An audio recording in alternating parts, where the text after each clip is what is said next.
Alrighty, welcome back fellas. So we've now had a chance to try out all three of the Part 2 Anniversary LRs. So because of that, I want to do something that I did for Part 1, which is to share with you guys my overall thoughts on all three of these characters, talking about how good or bad are they, is there a gap between the characters, and other things of that nature. It's going to be a nice, fun discussion type of vid, so hopefully you guys will enjoy it. And if you do, you know what to do, of course. Drop a like, subscribe to the channel, and comment down below what are your personal thoughts and feelings on all three of these Anniversary LRs, based on your experiences, based on what you've seen. Let me know your feelings in the comments down below. Let's go ahead and get right on into this. So, just like with Part 1, I want to go ahead and start off talking about the big dog in the room, which of course is Super Saiyan Vegeta, who can exchange into Goku and ultimately fuse into Super Gogeta. Now, this character is kind of interesting because before the release, like, we all knew Gogeta was going to be coming into the game, but I was expecting that Gogeta would be designed in such a fashion to be basically the opposite of Tech Super Vegeta from Part 1. However, clearly they have decided to go for the other kind of perspective and basically designed this unit to be as close to a carbon copy of Tech Vegito as possible, while still giving this unit a unique sense of purpose to make it feel different from Vegito. And it's kind of interesting, but because of that, what we basically come to now is a situation where, like, I haven't done my top 10 LRs or anything like that, but basically we're at a point now where when it comes to the top LR in the game, you basically have to put Vegito and Gogeta 1A, 1B in that sort of situation because of how they're designed, how close they are to each other, so it's kind of interesting in that regard. But this unit is really awesome, just like with Vegito. You know, the first part of this unit, which was Goku for the Vegito unit, it's Vegeta for the Gogeta unit here, but they can stack attack with that first kind of phase right there. This unit is designed for slot 2, slot 3, then you exchange into Goku, and Goku is now capable of being your slot 1 character, stacking the defense, of course. The animations, by the way, I will say, I really do like the animations here. I'll talk about the animations more in just a moment, but, you know, being able to work in slot 1 is great. The thing about this character that makes him different from Vegito is that Vegito, like the unit as a whole, is focused on damage reduction heavily, especially like the Goku and Vegeta parts of Tech Vegito. That unit is focused on damage reduction, whereas this part of the unit is focused on defensive stats, it's focused on guard, it's focused on dodge chance. So honestly, all of those things are just really interesting. But, I mean, it's minor differences at the end of the day. You know, the two units are very similar, and at the same time, I mean, Tech Vegito is so fun to use. You can say the exact same thing for Super Gogeta right here. It is so fun to use this unit, and so fun to combine the two, especially as a rotation. That is one of, if not the best rotations in the game because of the support and everything they have to offer, especially when fused, which is awesome. But before we can talk about the fusion, I gotta talk about this. This active skill for the failed fusion, which, me personally, I thought it was only going to happen with Vegeta. I thought Vegeta was going to be the character where if you did Vegeta's active, you would get the failed fusion.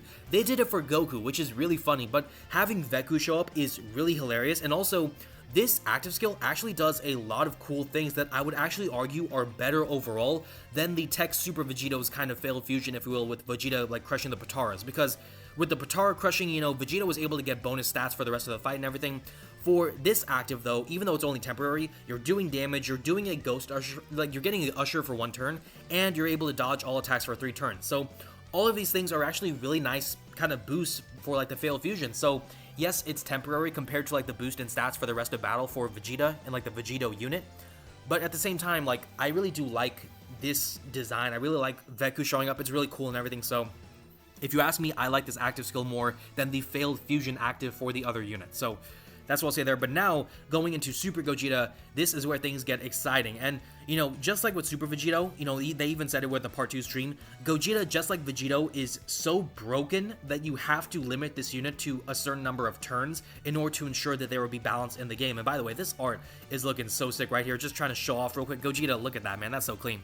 But, you know, with Gogeta, he is very similar to Vegito, but also very different at the same time. Like, if you remember, Vegito, one of the best things about Vegito is that he is boosting his attack per attack that he's receiving, whether that's a super or normal, and he's countering every single normal that is thrown his way. Gogeta doesn't do that. Gogeta doesn't do counters, he doesn't boost his attack per attack received. Instead, he is doing other things. So he still has the same type of stat boost and everything, boosting his ki, which is really nice per Rainbow Ki Sphere, guarding all attacks similar to Vegito, the 60% damage reduction.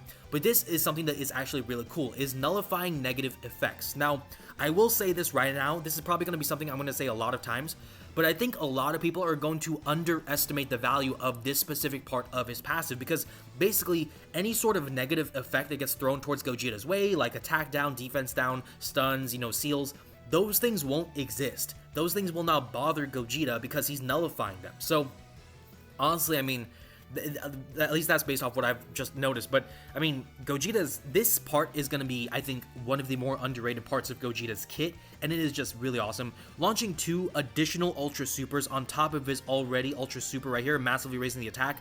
The damage output is going to be so insane, of course. Boosting the attack when receiving attack, boosting the defense is nice. This is kind of like a minor gimmicky kind of thing, if you will, but it's really not that difficult to achieve. And basically, I mean, you can get a lot of attack boosting per Rainbow Key Sphere obtained, and also boosting the damage reduction. That is actually really good as well. The Scouter, just like Super Vegito, so this character is really awesome. And we're still not done, because the active skill is also unique for Gogeta. So with Vegito, his active was able to give him guaranteed crits for the entirety of the fight. It was able to get him a taunt and everything, and obviously the taunt is so special because all the attacks are going to Vegito, protecting your allies, but also for him, with all those normals going towards his direction, he was countering basically every single attack thrown his way. And that's what made him so powerful. For Gogeta, though, he's doing something different. He's causing the damage to the enemy like Vegito, but also he's giving all allies attack and defense plus 54%. Attacks are effective against all types for 1 turn other than himself, and then he's also able to change orbs from AGL orbs to Rainbow Key Spheres, which is really awesome, because then for every Rainbow Key Sphere he's obtaining, he's able to boost his attack and his damage reduction. So basically, with his active skill, just like with Vegito's, they're feeding themselves, they're making themselves better, and honestly, it is just so awesome. I mean, you would be hard-pressed to convince me that one fusion is better than the other, but both are just so awesome. Both fit onto a lot of great categories as well. For Gogeta right here, fitting onto things like Fuse Fighters, Pure Saiyans, those are things similar to Vegito, but also Movie Heroes. Movie Heroes is something that we would not see with the Tech Super Vegito, but Movie Heroes is a really strong category, and to have the 10th anniversary Super Gogeta on it, that is a chef's kiss. That is really awesome, of course. The leader skill, I will say, you know, the successors part does suck for me. I'm not a fan of this category, especially compared to Earth Protecting Heroes for Vegito. There is a clear gap between the two categories, but between Fuse Fighters, between Pure Saiyans, there is a lot of good things to offer. Obviously, giving that extra 50% for the Fusion is going to be huge because the 7th anniversary EZAs are going to be in the Fusion category, so we'll have to see how the team comps work, but I mean, I still like Gogeta. Gogeta has been a fantastic character, such a fun character. Even at 55%, I think he is definitely 1A, 1B when it comes to Vegito. So that's what I'll say about him. He's just a fantastic character.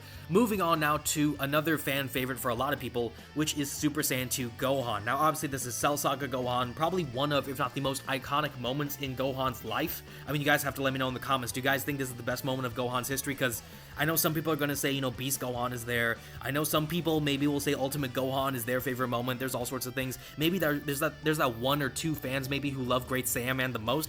But for me, Super Saiyan 2 Gohan, just like with many people, it's one of the best moments, if not the best moment in Gohan's life. In terms of his history and his moments, this is so awesome. And this character feels really amazing to use in terms of his kit, what he has to offer. But I will say, a lot of people are coming with the conclusion that Gohan could have been much better than he actually is. And I kind of agree with that to a certain degree, but not as much as some other people like to say. So, talking about Gohan, being a full power lead for 220% and everything, that is actually a really good category to lead. I mean, real quick, if you look at that category for like full power and everything, there's a lot of strong characters. You have Go Frieza, who we'll talk about in just a moment. You have Super Saiyan Blue Evolved Vegeta, right? So some 10th anniversary characters. You have characters like 9th anniversary Broly, the Tanabata Goku, of course, who isn't that great now, but still he's a part of the category. Jiren, of course, the Dokkan Fest, Int Broly, Tech Carnival Broly, Beast Gohan, the Gammas, Carnival Gohan, so there's just a lot of strong characters on this list, and honestly, it is really awesome to see what Gohan can like include in his team based off the leader, but that's just the tip of the iceberg. We're still going into the best of him, right? So with the super attack effects, he's able to raise his attack and defense for 1 turn, a bit more with the AT key, but also he's able to lower defense and greatly lower defense with his super attack effects. And I will say right now, even though this is like a minor thing to point out, with the Battlefield boss versus like the Grade 8 baby and everything, right? He has 1.25 billion HP, a bunch of defense. This debuffing is actually one of the best things that I've been able to use against Baby personally, because with him on like a Kamehameha team or something like that, or Demonic Power, he is able to do so much debuffing that I can just kind of like blitz through a lot of what Baby's HP pool has to offer. So the debuffing here is really clutch in my opinion for a lot of certain fights. So there's that. But the passive skill, this is where I think some people have issues with Gohan. So, I mean, first of all, he has an intro, which, by the way, the animations for, I didn't talk about it with Gogeta as much as I would like, but the animations for Gogeta, you guys have probably seen my short and, like, my overall reactions. They are some of the best in the game, in my opinion, and the same can be said for Gohan. The intro and especially the active skill are some of the best animations in the game's history, in my opinion. They're just so beautiful and how they're done. But still, you know, that's just what I'm going to say there. With the intro, though, so when there's another full power or Android Cell Saga ally on the team, he's able to get a bit of buffs here. So launches an additional that has a great or medium chance to become a super per existing enemy, and launches 2 additional supers as well, guaranteed for 4 turns. So this part right here feels very similar to the STR Super Saiyan Blue Evolved Vegeta, where, I mean, he has the medium chance to become a super, so that medium chance does suck, but at the same time, it's not the end of the world, especially because he has the 2 guaranteed additional supers right there.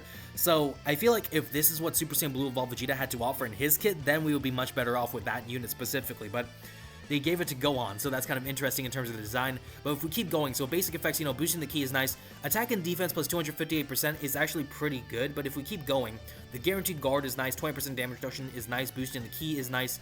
And yet, we're still not at the best of Gohan, I would say. I'd say the best of the Gohan is still right down here. So, boosting his attack. When attacking, for every attack he's performing, he's increasing his ki up to 5 and increasing his attack and defense up to 80%. When taking an attack, he's boosting his defense. And starting from the 5th turn from his entry, so that could be basically like turn 5 up to turn 7, he's boosting his attack and defense again when attacking with 82 more ki. And with 24 ki or with the active, he's performing a guaranteed crit. So, Gohan, if you guys have noticed, he can do a lot of damage. I've actually seen some people compare him to the Carnival Gohan, right, from the Worldwide Celebration campaign in terms of the damage output, and I think that's a pretty accurate assessment. I think this Gohan feels like what Carnival Gohan feels like in a lot of situations, where basically you cannot put this character in slot 1, but slot 2 or slot 3, this character is your go-to, or one of your go-tos at least, because he can do a lot of damage, he can do additionals, he can do a great deal of work, he can debuff, of course, you know, he's got a lot of great things to offer, especially once you get past his 5th turn and everything,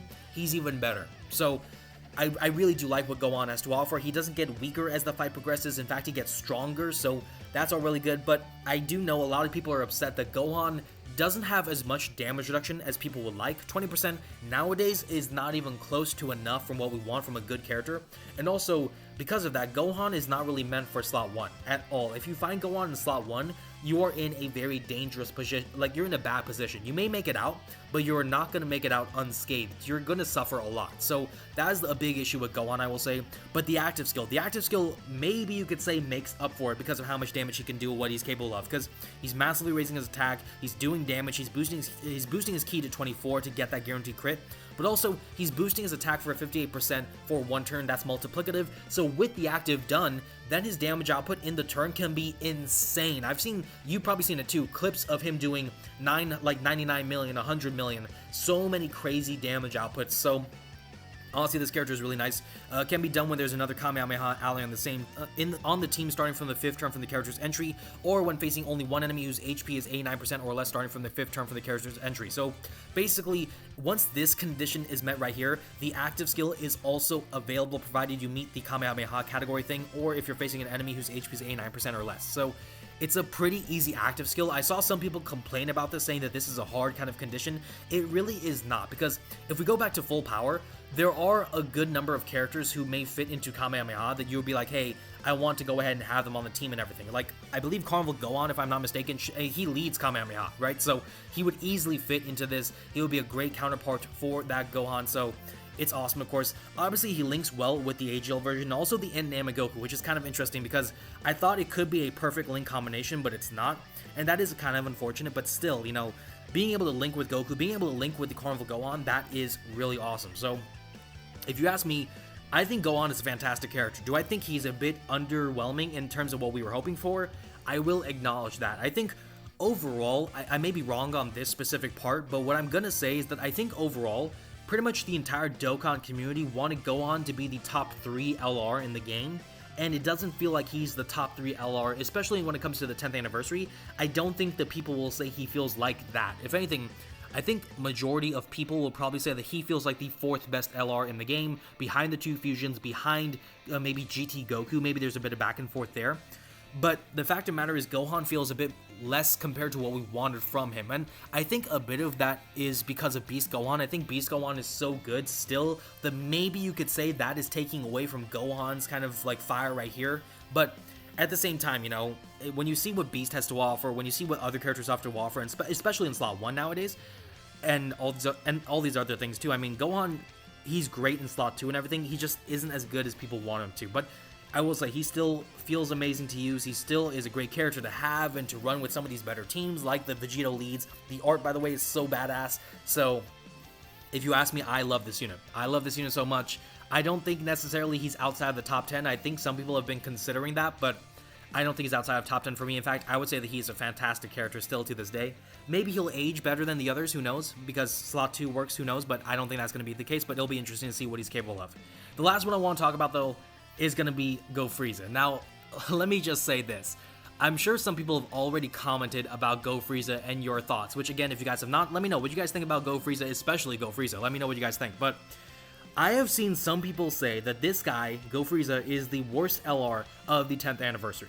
And you know it's bad when Super Saiyan Blue Evolved Vegeta was getting crucified for a lot of people in the 10th anniversary, and now the Part 2 Go Frieza is competing for him for the worst anniversary LR. That is bad. That is really, really bad for Go Frieza especially. And, you know, I've looked at Go Frieza, I've seen people use this character, I've seen all sorts of things. I've even tried Go Frieza, even though I don't have a copy of him of my own. I've used Go Frieza, and I will say, I understand to a degree why people feel the way they do, and I'll explain why. But, you know, for me, I don't think this character is that bad, but I can definitely see why people feel the way they do. And really, the fault lies on Frieza. Frieza is pretty much the worst part about this unit, and honestly, I don't even think it's close when it comes to Frieza versus Goku. I don't think there's a close comparison between the two, because when you look at Frieza, first of all, the leader is really good. Battle of Fate, that's a fantastic category to lead. Don't get it twisted.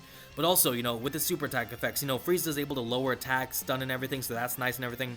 But the passive skill, this is what people hate about Frieza the most, is that, you know, he's able to launch additional, has a great chance to become a super, he's boosting things, he has a nice bit of support. He actually has a really good support for Battle of Fate and Universe 7 allies, so, you know, let's not forget about this. Even though it's only for 2 turns, which sucks, this support is really, really helpful. So, I'll give credit where credit is due.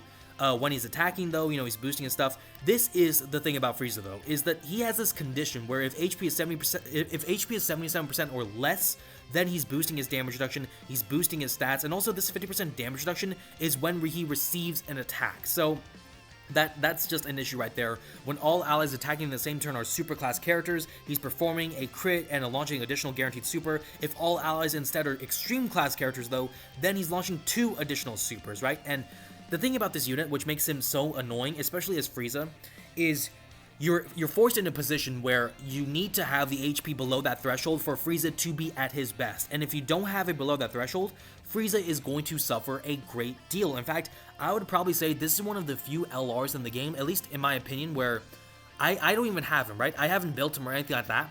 But I think the best hidden potential build for this specific LR, if you have the dupes and everything, is to literally give him all dodge. Like, don't give him any crit, don't give him additionals, just give him dodge, maybe give him 3 additional at most, but he needs the dodge, especially as Frieza, because this character can pretty much end runs for you. That's the problem with this character, which, you know, Super Saiyan Blue Evolved Vegeta, some people will say, like, even with, like, the normals and everything, he can get you some, like, losses and everything, which is true.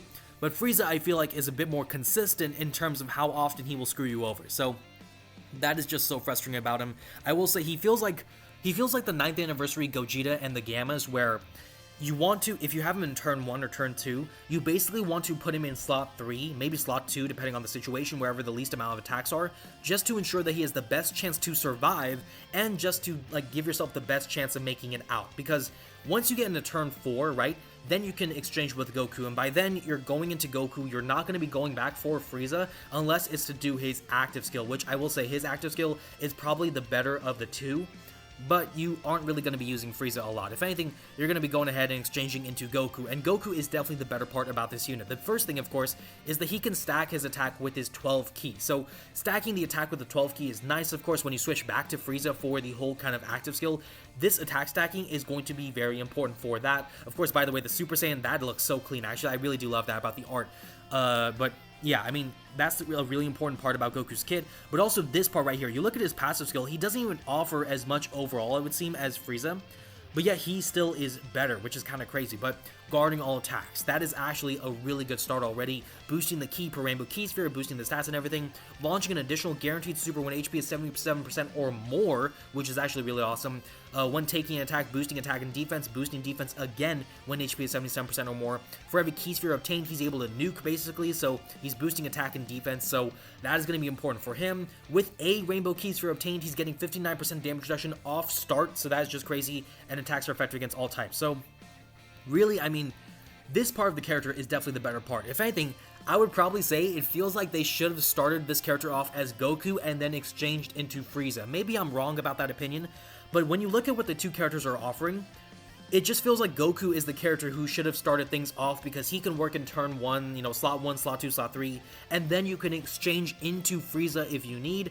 But yeah, there definitely is a night and day difference between the two characters, and it really is tough. The active skill is here, by the way. The HP recovery is nice, you know, the attack boost is nice, but I think Frieza's is better, not just in terms of better looking, but also just a better active skill with the damage and everything it can offer. So I will give credit to Frieza for that. Within the turn activated, all attacks become crits, so that's helpful, of course.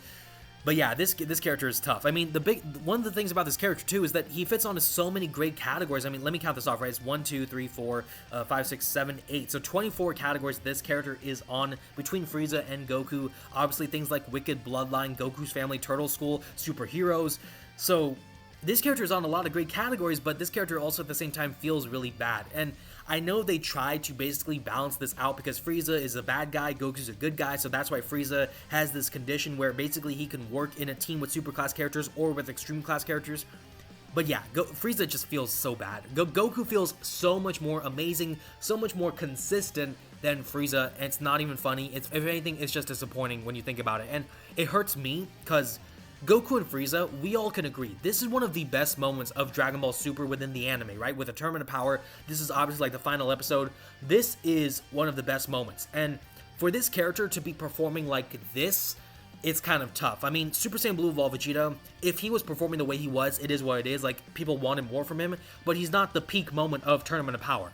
Goku and Frieza is the peak moment of Tournament of Power, and they're still being in this position, so it's honestly tough. It's honestly really disappointing, and it's so painful. But that's what I'll say right there. You know, if you ask me, in terms of the gapping of everything, I think there is actually an even distribution type of gap between Vegeta and Gogeta right here to Gohan to Go Frieza. And Go Frieza, I don't know if I personally would have him worse than Super Saiyan Blue Evolved Vegeta, but just even right now talking about this character, I think I may put him worse than Super Saiyan Blue Evolved Vegeta, which sucks, but it's Frieza. Frieza is the one who's selling this specific unit. If it was just like Goku, then this unit would be so much better, but I think Frieza is what's really holding this unit back by a lot, to the point that you can probably make a good argument that he is worse than Super Saiyan Blue Evolved Vegeta, and basically taking the Dark Crown or something for like the worst anniversary LR of the 10th anniversary, which sucks. But it is what it is. But that's going to be where we wrap things up. So, to give you guys a brief recap, again, basically with Super Gogeta, I think this guy is like a 1-to-1 with Super Vegeta, 1A, 1B. Me personally, if I let the biases out, I like Super Gogeta more than Vegito because of the animations, because of what he's doing. So that's just me personally, but both are so awesome. I think there's a slight gap between him and Super Saiyan 2 Gohan. I think some people are underrating Gohan slightly, but at the same time, he is a far cry from what he should have been, in my opinion, and he is still a good slot 2, slot 3, just not a great slot 1, which does suck. And Go Frieza, I mean, come on, Frieza is the worst part about this unit. If Frieza were anything like Goku, we would not be having the conversations we are, but this character is arguably the worst 10th anniversary LR, and that sucks. I mean, I feel so bad for Go Frieza fans. Maybe the future is bright for Go Frieza, but for the time being, it is rough being a Go Frieza user. That is for certain. But that's going to be where we end things off. So again, you know, guys, comment down below. Let me know what you guys think about all three of these Part 2 Anniversary LRs, your own thoughts and feelings on these characters. If you guys enjoyed the vid, again, drop a like, you know, subscribe to the channel, show your support. Thank you all so much for watching, of course, and I will see you all in the next one.